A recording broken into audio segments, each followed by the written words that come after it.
भाइयों राम राम। आज फिर आपका चैनल रियल बाबा वॉइस में बातचीत चल रही है हमारी डॉक्टर साहब के साथ। डॉक्टर प्रताप सिंह कुंडू, शाहपुर, जिला पानीपत। डॉक्टर साहब नमस्कार। नमस्ते। डॉक्टर साहब करीब 20-25 मिनट हो गए हमने आध्यात्मिक सत्य धर्म जिस विषय पे भी बात की है, लेकिन अब मेरा दिमाग डट गया है महर्षि दयानंद जी आने, ठीक है। क्योंकि उसके बारे में आप बहुत कुछ जानते हो और पूछना बहुत जरूरी है। पब्लिक में अच्छा संदेश जाओगा। ठीक है। ऋषि को आए और ऋषि कहाँ से चले कहाँ तक है? ऋषि जो है, ऋषियों की परंपरा मानी जाती है। आदि ऋषि जो है वो ब्रह्मा को मानते हैं। अच्छा, वहां से। और आखिरी जो है वो मानते हैं जिसने महाभारत लिखी वेद व्यास जी, उनके शिष्य थे जैमिनी। जैमिनी। वहां तक ऋषियों की परंपरा रही है। अच्छा जी। तो उनके बारे में मतलब इतना, क्योंकि मतलब बहुत लंबा सृष्टि को बने 1 अरब नहीं, मैं नाम नहीं पूछूंगा। पहले तो ऋषि शब्द है। ऋषि शब्द किसके साथ? ऋषि दर्शनार्थ, जो ब्रह्म के ईश्वर के दर्शन कर लेता है और प्रजा को दर्शन करने का मार्ग बतलाता है, उसे ऋषि कहते हैं। अच्छा। जिसको वेद का ज्ञान हो और ब्रह्म का उसने साक्षात्कार किया, और ऋषि दर्शनार्थ। अच्छा। दर्शन करने के कारण से और दर्शन कराने के कारण से ऋषि कहलाता है। तो वहां तक ऋषियों की परंपरा रही। उसके बाद महाभारत के बाद जो है आज तक, महाभारत को लगभग 5,500 साल हुए हैं, तो आज तक पूरी विश्व में केवल एक ऋषि हुए हैं, महर्षि स्वामी दयानंद। क्योंकि अजाइब कलयुग जब से शुरू हुआ है तब से एक ऋषि है। और उस टाइम अज्ञान इतना फैला दिया था कि वेदों के अर्थों के अनर्थ करके और कहानियां करके 18 पुराण जो है वो बना दी। एक बार मोटा मोटी ये बताओ, जैसे वेद, शास्त्र, पुराण, क्या क्या चीजें हैं इनका, वेद बिल्कुल संक्षिप्त में वेद क्या है, वेद जो है, पुराण क्या है? पुराणों के बारे में मैं वो नहीं करूंगा। मैं वेद सुन लो, रोक दो, सुन लो। तो डॉक्टर साहब, टॉपिक चल रहा था कि इस युग में, इस युग में एक ही ऋषि हुए, ऋषि स्वामी दयानंद जी। और ऋषि मैंने बता दिया ऋषि क्यों कहते हैं। ऋषि दर्शनार्थ, दर्शन करने के लिए, ब्रह्म का साक्षात करने के लिए। 14 वर्ष के थे। उनके जो पिता थे वो वैष्णव ब्राह्मण थे, तो शिव की पूजा कराया करते। शिव मंदिर भी था वहाँ। तो 14 वर्ष के थे स्वामी दयानंद, जब उनको मतलब उस शिव की मूर्ति के पास व्रत करके बैठाया गया कि भाई आधी रात तक भोजन नहीं करना, सर जगन्नाथ है और शिव के दर्शन हो जाएंगे। तो जब रात होने लगी तो पहरेदार उसके पिता भी सो गए, और वो उसने कि भाई शिव के दर्शन करूंगा। तो जब रात हुई तो देखे कुछ चूहे आ गए और प्रसाद में खाने लगे। उसका एकदम विचार समझा कि भाई ये कैसा शिव जी, वो तो कहते हैं कि वो सारे संसार का तालक है, अब सारे संसार की रक्षा करता है, ये अपनी रक्षा तुम से भी नहीं कर पा रहा, अपना प्रसाद खाने लग रहे इसका। तो उन्होंने पिता को जगाया कि पिताजी ये कैसा शिव है, आप तो कहते हो कि ये सारे संसार को चलाता है, रक्षा करता है, ये अपने प्रसाद की भी रक्षा नहीं कर रहा।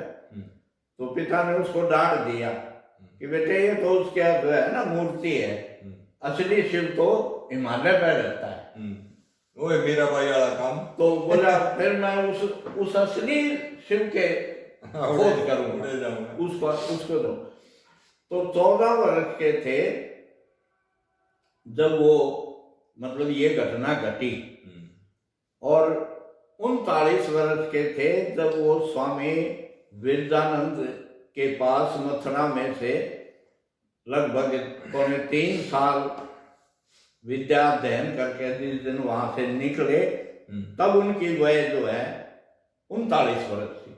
यानी कितना हो गया? तो 14 से 39, 25 वर्ष उस आदमी ने केवल और केवल एक ही धुन रखी कि सत्ता शिव क्या है, ईश्वर क्या है, परमात्मा क्या है, ब्रह्म क्या है।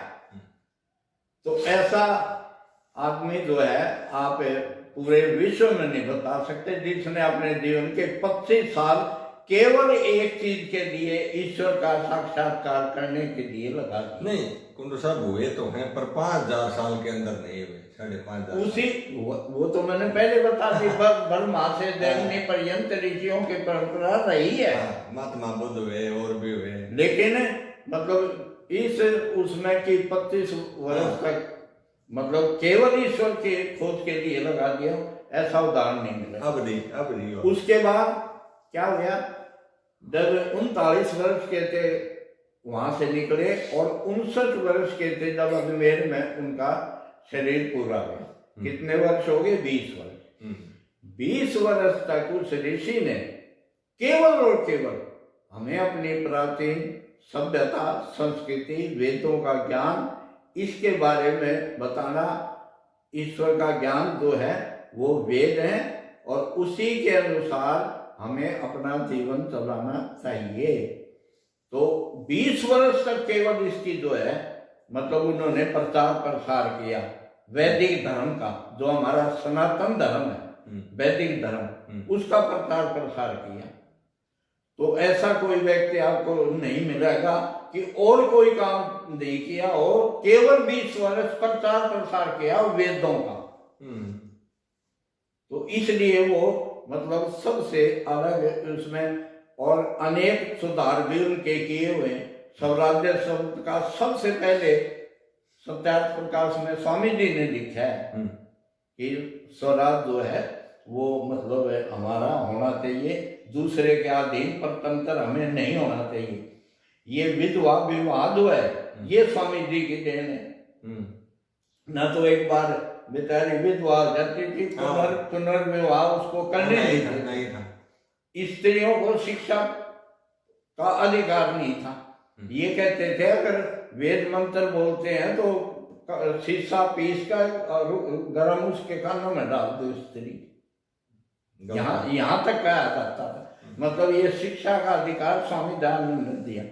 दलित उद्धार जो है ये स्वामी दयानंद का दिया हुआ है। डॉक्टर साहब ये बात सारी आ गई कि स्वामी दयानंद जी ने समाज सुधार की तरफ बहुत ज्यादा कदम उठाए और उनका असर भी हमने आज नजर आ रहा है। बिल्कुल आ रहा है, साफ नजर आ रहा है, बिल्कुल आ रहा है। अब स्त्री जो है वो पुरुषों के बराबर खड़ी है। हाँ। हर चीज में जो है, शिक्षा में, हाँ, पुलिस में, अब सेना में भी आ गई। हाँ। मैं एक मध्यम बुद्धि वाले के सामने बात नहीं कर रहा हूँ, मैं हाई लेवल वाले के सामने बात कर रहा हूँ। इसे थोड़ी बात भी हाई लेवल की करनी पड़ेगी।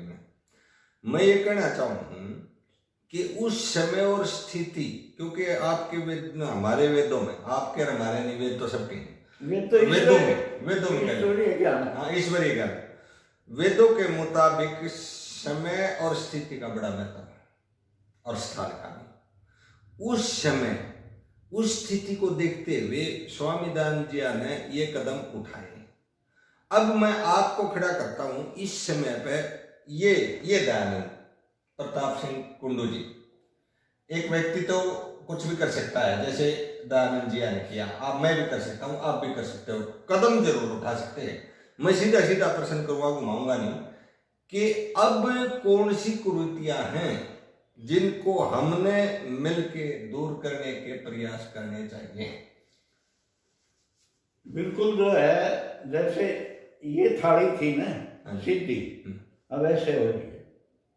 अच्छा, सीधी ताली आप रोज देखते हो अखबार भरे आते हैं, मतलब कोई स्कूल, कोई इंस्टीट्यूशन, कोई यूनिवर्सिटी, कोई एकेडमिक इंस्टीट्यूशन, कोई भी ऐसा नहीं है दुनिया में, चलो आप भारत की बात करिए, भारत में कि जहां संस्कार सिखाए जाते हैं। सिर्फ हर माँ बाप का आज एक ही लक्ष्य है कि मेरा बेटा जो है ज्यादा से ज्यादा शिक्षा ग्रहण करे और ज्यादा से ज्यादा पैसा कमाए, और उसका परिणाम क्या हो रहा है? संस्कार न होने से क्या परिणाम हो रहा है उसका? दुराचार। जो दुराचार बहुत बढ़ गया है, हत्याएं बहुत बढ़ गई हैं, भ्रूण हत्या बहुत बढ़ गई हैं, और जो इंटेलेक्चुअल क्लास जिसे हम कहते हैं ना, बौद्धिक, वो मतलब DIG, IG, SP, IAS रोज आत्महत्या करते हैं। वेद में तो ये आता है, आप अगन्या इति सपामय, this body is not to be destroyed, 10 ईस्वी है। ये ईश्वर की अनुपम कीर्ति है। हम शपथ लेते हैं कि इसको इस तरह से नष्ट नहीं करेंगे। तो अगर संस्कार होते तो उसमें अगर वेद के ज्ञान उनको मतलब मिला होता, आपने मैं मतलब अपनी याद की बात कर सकता हूँ या इतिहास की बात कर सकता हूँ, आप कभी भी जो है ना मतलब जब तक ये धरती रहेगी कभी ये नहीं पढ़ोगे कि फला आर्य ने आत्महत्या कर ली, नहीं पढ़ेंगे।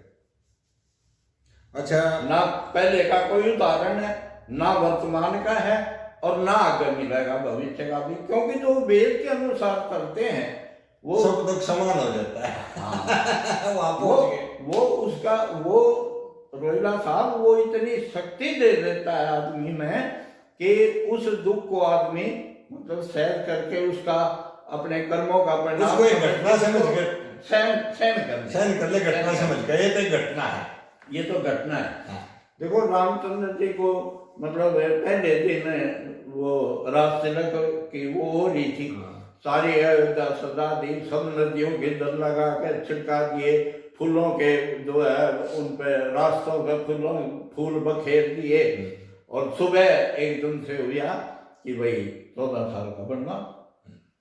तो ना तो उस टाइम इतने हर्षित थे कि भाई क्या नाम है फूले नहीं समा रहे हो, या कई बार जैसे आप कर देते हैं उसको हर्ष में जो है गोली चलाते हैं, इसमें पार्टियों में ज्यादा खुशी आदमी मार देते हैं। हाँ। तो ना तो वो श्री रामचंद्र जी मर्यादा पुरुषोत्तम रामचंद्र ना तो इतने हर्षित थे उस समय कि भाई क्यों कि वो परंपरा थी कि जो बड़ा लड़का होगा उसको राजगद्दी मिलेगी, तो उसमें वो था ही नहीं कुछ भी। अच्छा, अगले दिन जब ये पता लगा कि भाई 14 साल का वनवास, मतलब मुख के ऊपर तनिक मात्र भी लेश मात्र भी जो है विषाद नहीं था उसके चेहरे। तो जो उसको समझ लेता आत्मा परमात्मा को, वहां तत्र कैमो कैशो कै, no fluctuation in gain and no sorrow in loss.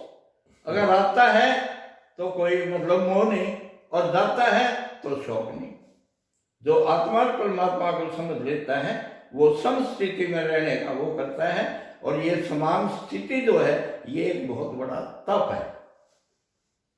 ये सच को कोशिश तो कर लिया।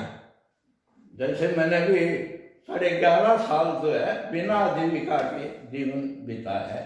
मेरा कुंडू साहब, आप तो एक समुद्र हो, सारी जाल उठे हैं। बाकी तो वो पर्वत समान दुखों को भी जो है ना राई समान समझ के सह लेता है उसको, और ईश्वर का दिया, क्योंकि ये हमारे कर्मों के तो परिणाम है। भाई रामचंद्र के पास क्या वो थी, वो मतलब कह देता कि नहीं जाता बन में कुंडू साहब, फिर उसको मर्यादा पुरुषोत्तम कौन बोलता? मैंने एक बात बताओ, दुख प्रारब्ध से जोड़ा जाता है कि कुछ करके आ रहे हैं जब ये दुख भोगा, कुछ करके आ रहे हैं जब सुख भोगा? नहीं, दोनों से, वर्तमान से भी प्रारब्ध से, दोनों से हो गया। ये तो लक्ष्मी ने भी कह रखा है, उद्योग प्रारब्ध उद्योग करे बिन कौन सकत पदवी पाए। प्रारब्ध और उद्योग दोनों साथ साथ चलते हैं, कुछ पिछले जन्मों के हैं। पदवी तो उन्नति का शब्द हो गया ना, मैं दुखों की बात कर रहा हूं। तो उसमें भी तो प्रारब्ध से भी तो पदवी पा लेते हैं, और प्रारब्ध से दुख भी पाते हैं। दुख पाते हैं, एक फैक्टर है, मानता हूं मैं, लेकिन मैं तो ये कहना चाहूँ, ऋषि मुनि कोई जन्मों तक तपस्या कर दिया है और उन्हें भी आगे दुख भोगना पड़ा है। ये तो वो कर्म, ये कोई पहला जन्म थोड़ी हमारा, और ये पहली सृष्टि नहीं है। ऐसी पता नहीं कितनी सृष्टि गुजर चुकी है, अच्छा, और आगे गुजरती चली जाएंगी। तो स्वामी दयानंद के बारे में तो मैं बता रहा था, ये आचार्य भगवान देव थे अपने, जो बाद में स्वामी ओमानंद बन गए थे, गुरु दर्जन के आचार्य। उनके शब्द हैं कि मेरे शरीर पर जितने रोम हैं इतनी बार तो जन्म लूं, और केवल ब्रह्मचारी रहकर, शादी नहीं कराऊं जैसे ऋषि ने नहीं कराई, केवल ब्रह्मचारी रहकर वेद का प्रचार प्रसार करूं, तो भी स्वामी दयानंद की मतलब के मुकाबला नहीं हो, उसका मुकाबला नहीं हो। ये शब्द है महापुरुष के। तो दयानंद जी एक महान हस्ती, हम ये चाहेंगे इस समय भी कोई आकर यहाँ जन्म लेवे और ये तो ईश्वर की न्याय व्यवस्था है, कब कौन आवेगा। ये तो जैसे वो उसमें गीता में लिख दिया है भाई, जब धर्म की हानि होगी तो मैं जन्म, ईश्वर का अवतार नहीं होता। ये अवतारवाद जो है, ये अवधारणा जो है, ये वेद के विरुद्ध है। अच्छा अच्छा अच्छा, ईश्वर निराकार है, जो निराकार है वो साकार कैसे बन जाएगा? बन ही नहीं सकता। वायु हमेशा निराकार है, वो निराकार ही रहेगी, वो आपको कभी दिखाई नहीं देगी। कुंडू साहब, एक टॉपिक हरियाणा के दायरे में रवांगे हम, एक टॉपिक, इसको मैं बदल देता हूँ, एक 15 मिनट का टॉपिक होगा अपना, ज्यादा नहीं। बदल।